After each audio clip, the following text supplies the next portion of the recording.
Hi, welcome to my channel. My name is Cornelia and I usually post here videos about subjects that interest me. They are usually within the realm of lifestyle, how to become better, how to have a happy life. And at the same time, because I work as a recruiter, I like to post videos about this type of subjects as well. How to build your CV, what to say, not to say in job interviews, how to answer to different interview questions and so on. In today's video, I just wanted to speak a little bit about why company hires recruiter to recruit for their company and why they don't use the hiring managers or a professional to do these things. And I wanted to speak about this because in my last video about what you shouldn't say in job interviews, I got two comments that made me think about this as well. And maybe I can share some light in why this profession exists in the first place. I was thinking about my experience and I also researched this subject online. And I found three main reasons why companies hire recruiters to find new people for their company, and at the same time, why this profession exists in the first place. So, the first reason is that this is a full-time job. You have to do a lot of things to find a new person to hire in the company that you are working as a recruiter. I'm not saying that this is a hard job, I'm just saying that it takes a long time. If you want to hire a junior person, so a person that has around 1 to 2 years of experience now, of course, it depends in which industries as well and what will be their function within the company. But it takes around 1 month and a half to 2 months to hire a junior person. If you want to hire a manager or a director or something like that, of course, it will take you much longer than that. It really depends on the industry, on the company, their requirements, and on the job itself, or what will be the requirements that you need for that specific job. But yeah, as I said, it takes a long time. And during all of this, the recruiter has to do a lot of things. First of all, is to source for the candidates based on the job description requirements. And they'll have to source on different job boards, on LinkedIn. Then they have to message the candidates, wait for their response because, yeah, everyone has their own thing to do. Not everybody has the time to respond within the same day to a random people that is messaging them on LinkedIn about a job opportunity. After that, they will need to do the screening call to see if the candidates would be okay with the benefits package, with the salary, with activities that will have to do in the job. I mean, I personally do this. I have an initial call with them where I'm telling them all of the things that the job requires because, as I said before, I don't want to waste anyone's time, not mine and not the candidates as well, to put them through different interview stages and at the end to see that they don't like the activities that they'll have to do or they don't like the benefits package or the salary, etc. Yeah, I like to check all of these things from the start and not waste anyone's time. Besides that, you need to do different interviews. Of course, depending on the number of the positions that you are responsible for. I have days where I have 1 or 2 interviews and days where I have 9 to 10 interviews. And yeah, of course, this is time consuming, as I said before. After that, you need to filter all of these candidates in your pipeline because to the hiring managers or to the technical professionals that they will assess their hard skills, you need to present a few candidates because the person that assess the technical skills, either if they are the hiring managers or a technical interviewer, they have other things to do besides doing these interviews. And of course, after that, we need to filter more and find or select 1 or 2 people that will receive the final offer for the job. And if they don't like the offer, you need to negotiate with them. And if they don't want and they reject the offer, at the end of it, you need to do all of the things that I said before again. So you need to start again the recruitment process for that position. And if you think about it, a professional have their own things to do. As I said before, let's say a senior software developer, they need to do other activities within their daily work schedule. They don't really have the time to source for people, contact them, schedule interviews, take those interviews, fill the reports after each interview, etc. And in terms of hiring managers, maybe you can think about, yeah, okay, why doesn't the hiring manager do this thing? Because most of the times, the people that you see in interviews and that are presented to you as being the hiring managers, they are a team manager as well. Maybe they need to take care of an account of a client as well. At the same time, they can be the project managers or they are part of the staffing team. So yeah, in most of the companies, the people that you see as hiring managers in the interviews, they have multiple roles as well.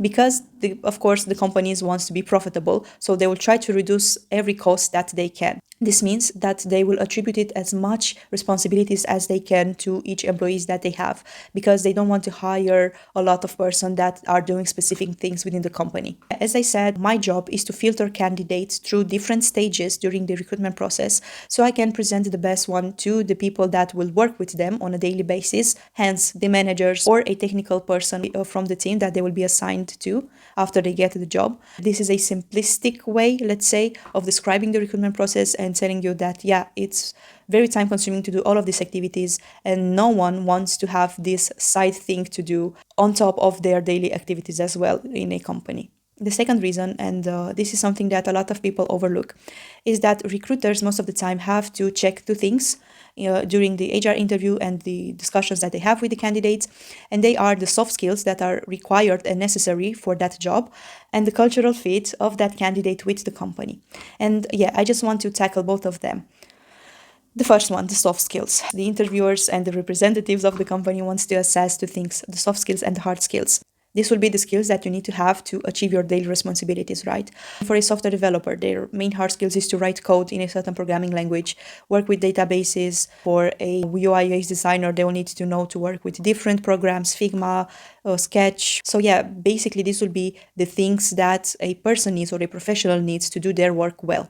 And these are usually assessed by the technical interviewers or the hiring managers, because the hiring managers, as I said, most of the times will be the people that will be your manager if you are to get this role. And they already know what to look for, and they know what technical skills they will need for an employee that will work within their team.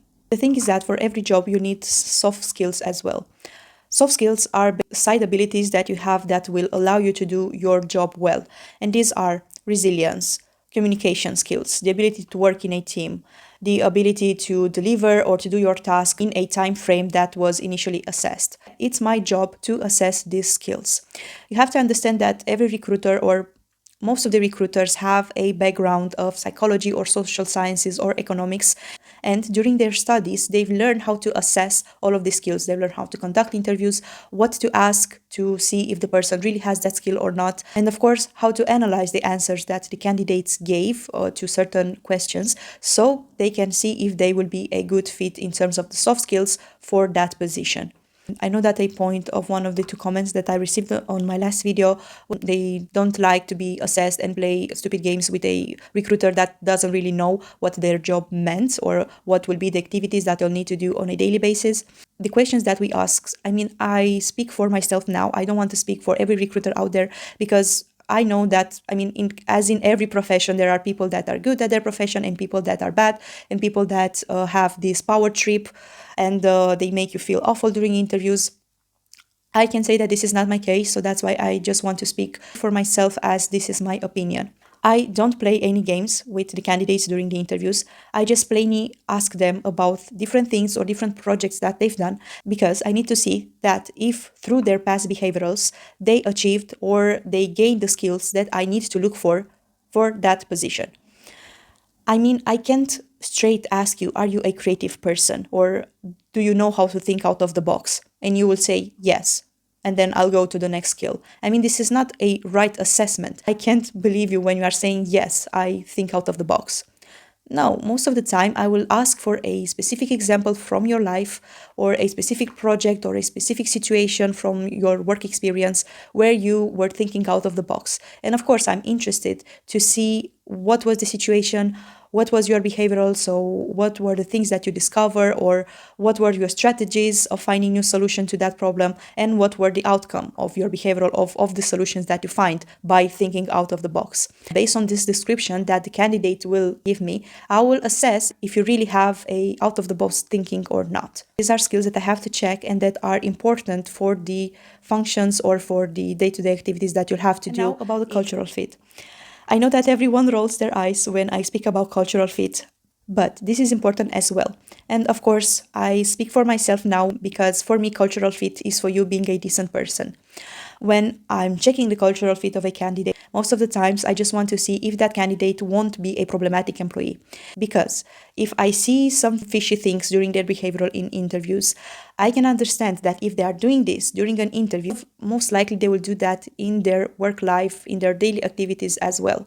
And if they are a problematic employee, they will disrupt the dynamic of the team that already exists in the company. I'm not really checking your values and see that you have the same values with the values of the company. Most of the companies have the same values. Every company is client-oriented, or every company is taking ownership of products, or every company is supporting and want to create a great environment for employees, etc. All of these values most of the times are similar within companies. So yeah, I'm not trying to check your values. I'm just trying to check if you would be a good person, a good employee overall, and that you won't disrupt the dynamic and the work of the other employees as well.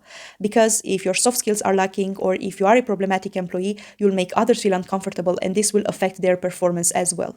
The recruiters are trained and have knowledge within the industry or about the type of the activities that the person has to do in their job, because they can't recruit people in general if they don't know what they have to do, or they don't understand their experience and their day-to-day life. When I'm sourcing for a person, I source for technical skills and experience that they had before, to see if the things that they've done will be a good fit with the activities that they will have to do in the job that I'm recruiting for, right? I mean, it's basic things for me. So yeah, this means that I know what a software developer does, I know what a buyer does, I know what a data engineering does, a product manager, etc. So I know their daily activities. Of course, I've never done them because this is not my work field. I'm a recruiter, I'm not a project manager.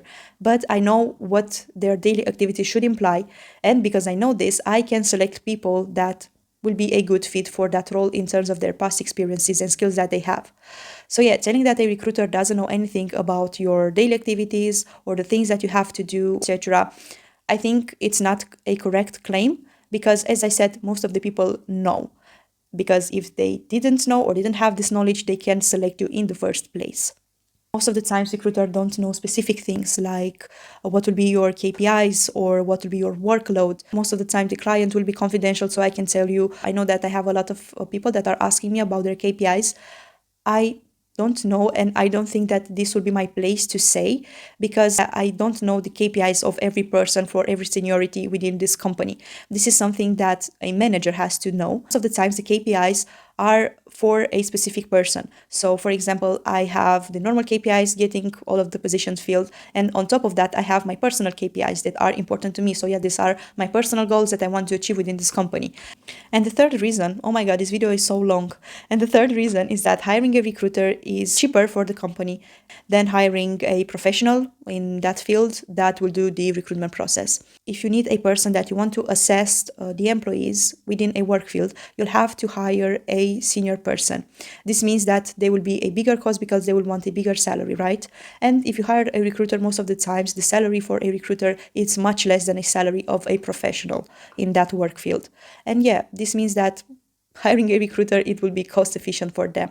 And at the same time, a recruiter is trained to know, and they should know, all of the activities that every role has within that company. For example, if you hire a project manager to do the recruitment for project managers, you'll also need to hire a data engineer to do the recruitment from the data engineering team, and so on. And yeah, all of this will be too specific, and it will cost a lot for the company to do all of these things. That's why they prefer to have a number of technical interviewers and a number of hiring managers that can do the final interviews or the technical interviews, and to have a recruiter that can select the best people in terms of the soft skills, the cultural fit, and so on, and present the technical interviewers or the hiring managers only the people that would be the best, just to check, of course, if they have compatibility and if they have the necessary technical skills to do the job that it needs to be done. So yeah, in terms of cost, it's easier to hire a recruiter or than to hire professionals within that work field to do the recruitment process. Another thing that I wanted to speak about is that I, as a recruiter, treat every candidate equally good. I see every candidate as a potential employee in our company or in the company where I work for. And that's why I want to give them a fair chance to have a great performance during the interview. I'm doing this first because I believe that I'm a decent person, and I just want people to feel good when they interact with me, either if they feel stressed about it. The second reason why I'm doing this is because I understand that people in stressful situations don't perform as well as they will normally do. That's why I try to make them feel good. I try to make them feel comfortable during the interview, because I understand that the stressful situation will make them maybe lose their ideas, or they don't know how to respond to certain questions. I can rephrase them, or maybe leave them at the end of the interview and give them some time to think about the answers. So yeah, that's the thing. Every recruiter, in my opinion, I believe they should do this. They should help the candidate, not just assess them and asking them questions back to back to make them feel confused and uncomfortable and even more stress during the interviews with them. I really think that the recruitment process is an assessment of the candidate's side as well. They have to assess the company and assess the work environment. And as I said before, if a recruiter is seeing that the candidate is behaving strange during an interview, they can draw the conclusion that most likely they will behave in this way during their time at that company as well. So yeah, for them it will be a red flag. But of course, this works the other way around, right? So if you see that the recruiter is doing weird things, or it makes you feel uncomfortable, or it's saying things that might be a red flag for you about the company, you can also assess this, and you can take all of these details into consideration when you are thinking about accepting the offer, if of course they will make you an offer after the recruitment process. So yeah, this is a two-way string.